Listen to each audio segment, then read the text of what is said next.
കരിയറിൽ എങ്ങനെ ഇത്രയധികം സിനിമകൾ? ശ്രദ്ധ നേടി മമ്മൂട്ടിയുടെ മറുപടിയും ഡോക്യുമെന്ററിയും. അന്തരിച്ച ഫിലിപ്പോസ് മാർ ക്രിസോസ്റ്റം വലിയ മെത്രാപ്പൊലീത്തയെക്കുറിച്ച് സംവിധായകൻ ബ്ലസി ഒരുക്കിയ ഡോക്യുമെന്ററിയാണ് 100 ഇയേഴ്സ് ഓഫ് ക്രിസോസ്റ്റം.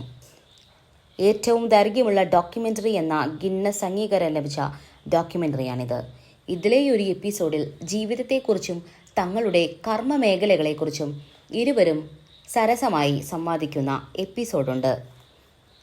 എത്ര സിനിമയിൽ അഭിനയിച്ചു കാണുമെന്നാണ് മമ്മൂട്ടിയോട് ഫിലിപ്പോസ് മാർ ക്രിസോസ്റ്റം വലിയ മെത്രാപ്പൊലീത്തയുടെ ആദ്യ ചോദ്യം. വർഷങ്ങൾക്ക് മുൻപ് ചിത്രീകരിച്ച ഡോക്യുമെന്ററിയിൽ മമ്മൂട്ടി നൽകിയ മറുപടി ഇങ്ങനെ: ഞാനൊരു കണക്കൊന്നും എടുത്തിട്ടില്ല, ഏതാനും ഒരു 350 മുകളിൽ കാണണം. അന്നത്തെ കാലത്തൊക്കെ ഇങ്ങനെ ഒരുപാട് ദിവസമൊന്നും ഷൂട്ടിംഗ് ഇല്ല, കാശൊക്കെ കുറച്ചല്ലേ ഉള്ളൂ, പെട്ടെന്ന് അങ്ങ് എടുത്തു തീർക്കും. അപ്പോൾ ഒരു 15-20 ദിവസം കൊണ്ട് തീരും.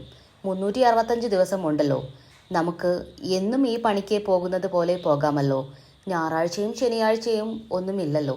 അന്നത്തെ കാലത്തൊക്കെ ഒരു വർഷം 30 സിനിമയിലൊക്കെ അഭിനയിച്ചിട്ടുണ്ട്. അങ്ങനെയാണ് ഈ എണ്ണം കൂടിയത്. ഇപ്പോൾ 4-5 ഒക്കെ ആയി ചുരുങ്ങിയല്ലോ. സിനിമ വലുതായി, അതുകൊണ്ടാണ് മമ്മൂട്ടിയുടെ വാക്കുകൾ. ഈ ഡോക്യുമെൻ്ററിയുടെ ലിങ്ക് ഡിസ്ക്രിപ്ഷനിൽ കൊടുത്തിട്ടുണ്ട്.